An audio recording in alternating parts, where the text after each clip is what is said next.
Hey all, this is VoiceOver Annie Noodle here, and I just wanted to give you a little bit of context for this video. It's going to be a little bit different than my usual videos.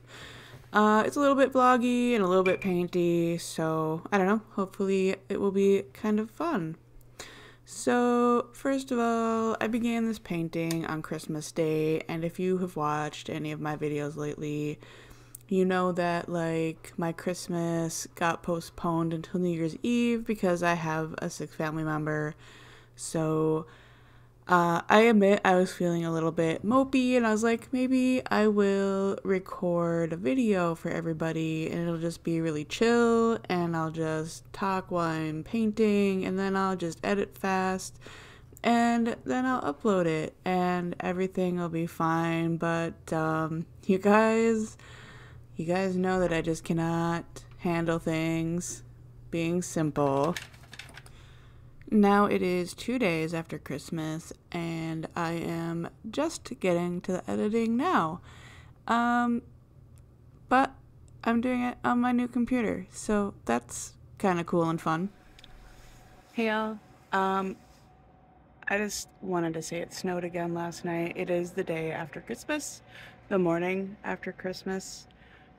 And if you've never lived somewhere where it snows, I just wanted to share with you, I mean, apart from the like construction sounds you can hear in the background, it's so beautiful out.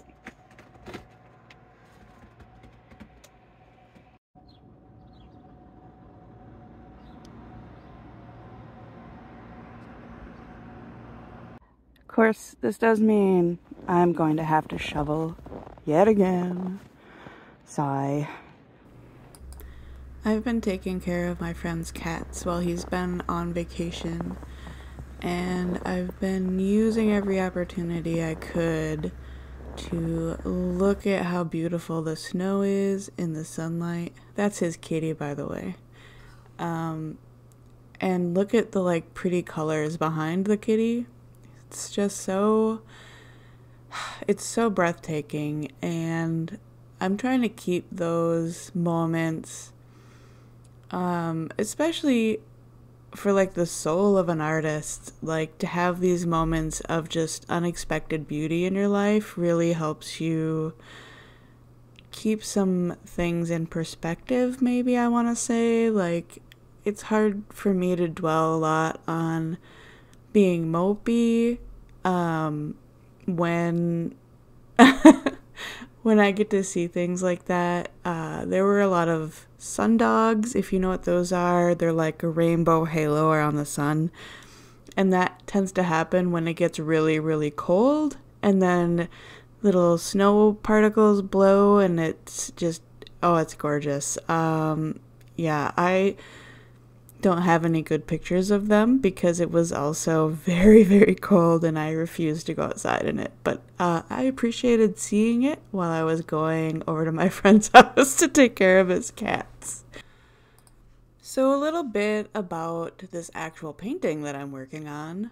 If you follow Viva La Dirt League, they're like nerdy game people, and I really love them, and I think they're hilarious. And they posted this picture of Rowan last week, I think, wearing like fluorescent pink and purple, and I saw it and I was like, oh, that's the one. So 3 months ago on Arleebean's channel, she had these Paul Rubens opaque watercolors, and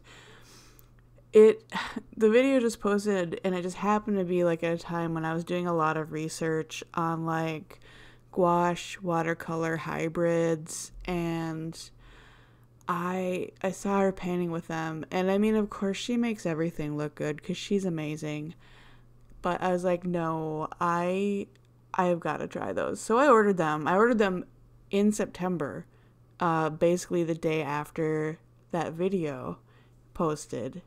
And I haven't had the chance to touch them until this week. That was the painting that I started on Christmas. I was like, I am excited to try these paints. And I did. And I really like them. There's definitely going to be a learning curve because they're not watercolor. They're not like transparent watercolor. And they're not completely opaque. And they lift a lot more easily, I feel like, than regular. As for the painting itself, in the video I wanted to leave in a lot of like working on the facial details because I like to leave in things that take a lot of time because I don't like to make this process look easy. So there's a lot of fussy things that I'm doing. Yeah, especially when you're painting in watercolor, I feel like you have to go over things a lot. And it's not always really easy to tell that from a video. So even if you can't tell that from this video, I am telling you, I went over and over and over these things to get them dark. And I don't know if it's just that it's been a while since I've painted with watercolors, but it felt like I had to put extra layers of these down in order to get the contrast and the vibrancy that I was looking for, which is a funny thing to say about a paint that's basically fluorescent. Also, while I definitely finished this painting, I still think of it like a sketch. So I think all told, I spent about 5 hours on it, and that's not a lot of time. That's including the time that I spent fighting with the pencil sketch. Took me like at least an hour. Like honestly, I was like, maybe I just can't draw anymore. It was a really hard drawing. I don't know why. I had to redraw so many things so many times, and I don't usually have that problem anymore. So yeah, this is still a sketch to me, and it's nice. It takes some of the pressure off. It lets me kind of experiment a little bit more, which is why I feel more okay like using hot pink and hot purple. And by the way, not all of the colors in this set are like these very vibrant colors. Some of them are a lot more subtle. It just so happens that I saw this picture and I was like, yes, I'm doing that. That's exactly what I want to do. And especially because, like I said, I was feeling a little bit down on Christmas, and I just thought that like ridiculously bright colors would cheer me up. And I mean, I always think Rowan's funny, and I like Viva La Dirt League, and yeah, and I thought it would be a little bit of a challenge to do a portrait, and I haven't done one for a while. So, and I really want to spend a lot of time doing portraits in the new year, I think. I've spent a lot of time doing some deep thinking about what I want to do in the new year. What do I really think is important? What do I want to invest my emotional life into, and my time and my energy? What do I think is worth it? Because there are a lot of things in my life that I could do. And so I happened to catch this. It's not a protest. It's a demonstration, I guess I would call it. So Mankato, Minnesota is where the largest execution in U.S. history happened. It's called the Dakota 38+2. So 38 people were hanged on the order of President Lincoln, and I will leave a link to some articles about that below if you want to read about them. That is not the point of this video or my channel. I still do not discuss political matters or religion, but I will say that I went to this, and this is the first time I've been to it, and that woman there that's running at the end was standing next to me talking, and she's the person that you can hear in the back. So, and the reason she was awesome is that I think that she embodies something that I have been thinking about over and over again lately, and that is the most important thing is to bring people together.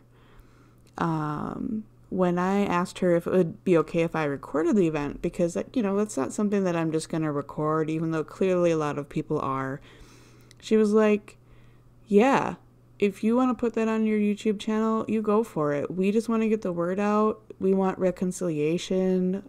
And she was very, very much like, we just want to bring people together. And I could see, you know, thinking that sounds a little sappy, and it does. Like, clearly we're never all gonna agree on everything. That's just not gonna happen, and I don't think that's the point. I think that the point is that you love people anyway, even if they're different than you. And that is the maximum amount of sappiness I can handle right now. So I'm gonna talk about this painting some more.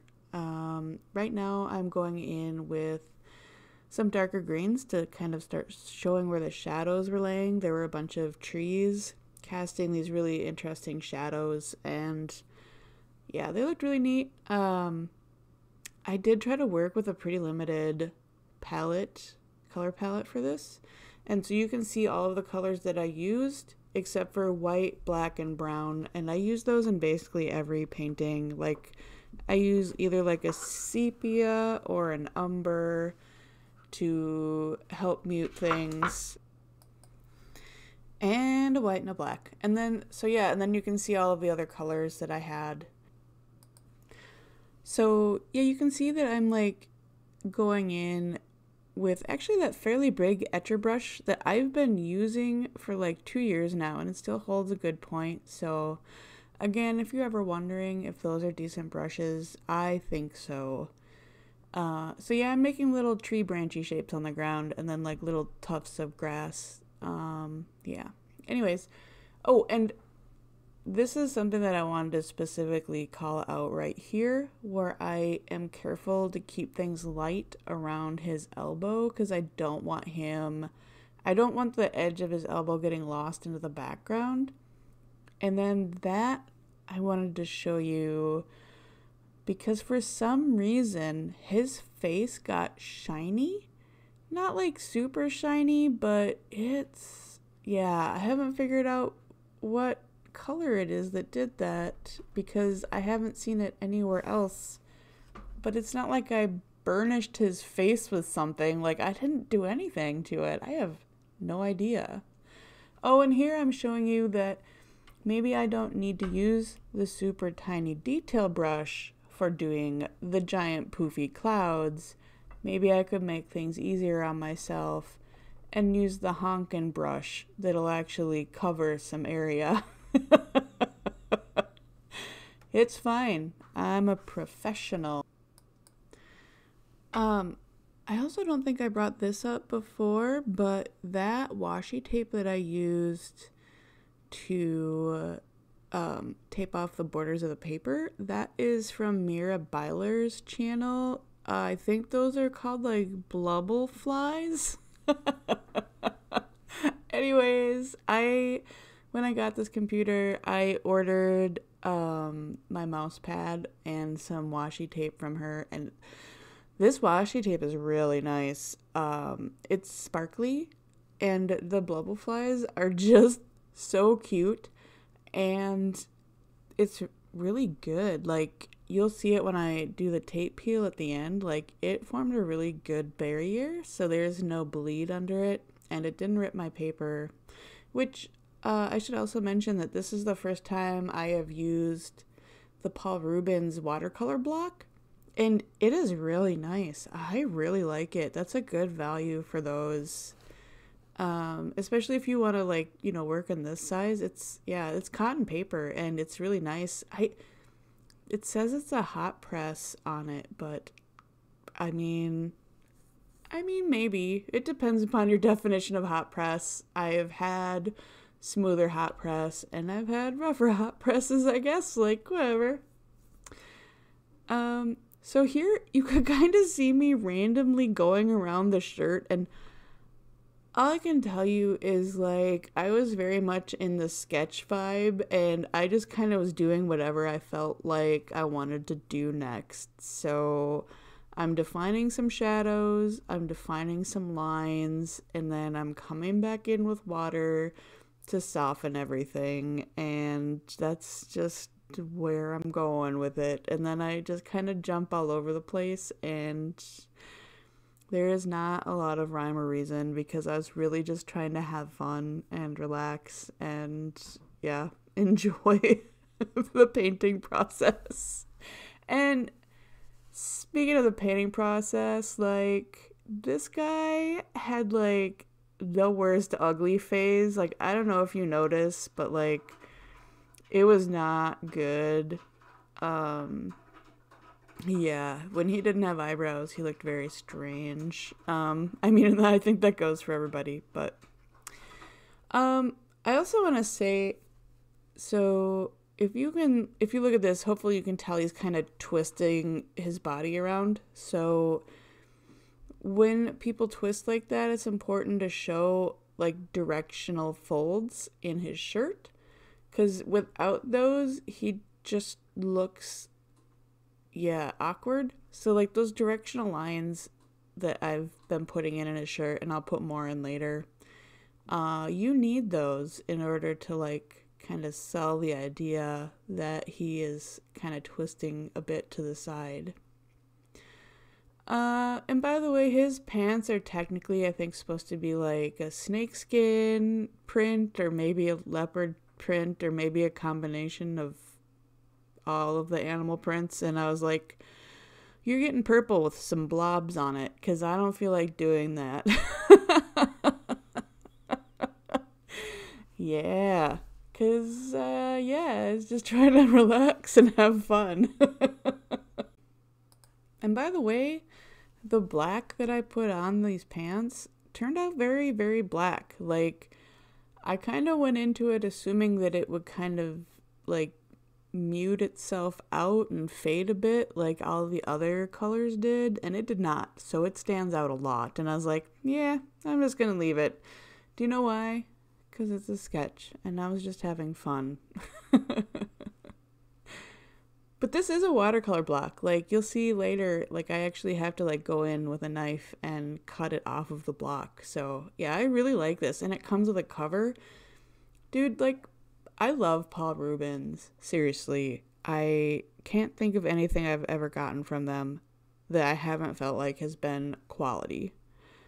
These paints that are Paul Rubens opaque watercolors, I think they're really great. They're very strange, and I'm going to have to paint a lot with them in order to get used to them, I think. And I'm not really sure if they violate the I'm not supposed to buy gouache until I use up my jelly gouache palette challenge that I gave myself. But they're called opaque watercolors, not gouache. So I think I get to skirt the edge of that, right? Yeah, that's how that works. So, and here I am just going in, putting in the buttons. And I think one of my favorite parts is coming up. Yeah, it is. So, seriously, I would avoid, in the past, paintings that have, like reference photos that had complicated fringe and stuff like this in them, because I was like, well, I don't want to deal with painting that. It is the most fun thing. It was so satisfying to paint. It's just like little loops. Which sounds so obvious, right? Like, the only complicated thing was that I needed to remember to put in the shadows that it would cast before I put in the white loops. Otherwise it would look, it wouldn't have any depth to it and it would look silly, and then I'd have to go in and draw carefully around all those little loops, and nobody goes, nah, that sounds like a nightmare. No, this was super fun. And it was really hard for me to edit out any of the footage of me drawing 8 billion little loops. But I did for you guys. I only put in like half of the fringe. And the other half I just skipped. But in my heart, I want you to know that I really wanted to put that in there for you, and I held back because I assume that not everybody wants to watch me paint fringe for 5 minutes. So one of the kind of cool things about the holidays for me is that I have a lot of different weird family connections. So, like my birth mom and my sister, I went up to see them the 17th because I knew I wouldn't be available actually on Christmas because I was watching my friend's cats. And then I have the Christmas down here that I'll have next weekend now that is basically with my adopted family that, like, they adopted me as an adult and just kind of took me under their wing when I was in a really bad spot in my life. And yeah, oh yeah, so here's the tape peel. Yeah, it's just really satisfying to watch, so I'm honestly just watching with you guys. But look at how cute those blubble flies. That's what they're called, right? Anyways, they're adorable. And you can see that slit where you have to put the palette knife in if you've never used a watercolor block before. So, yeah, if you get the chance to pick up a Paul Rubens one, like it's nice. That covers, I really like it. And I'm gonna have to use it a lot more because, yeah, I was a big fan. And I like how this turned out. It looks like Rowan has a weird leech by his eye or something because I let water pool there, but yeah, it's fine. Maybe he likes leeches. You never know. But yeah, guys, I would love to know what you think of this painting. And now here, enjoy like how I got myself into a festive holiday spirit again after being a little bit bummed out. This is our local light display, and it is amazing. It was too cold that night for me to really walk around much, but I did drive around and take a lot of footage for you guys. Yeah. Not gonna lie, the light up tunnel is my favorite part. And I'm gonna get back in my car and go through the car tunnel. It's really cool.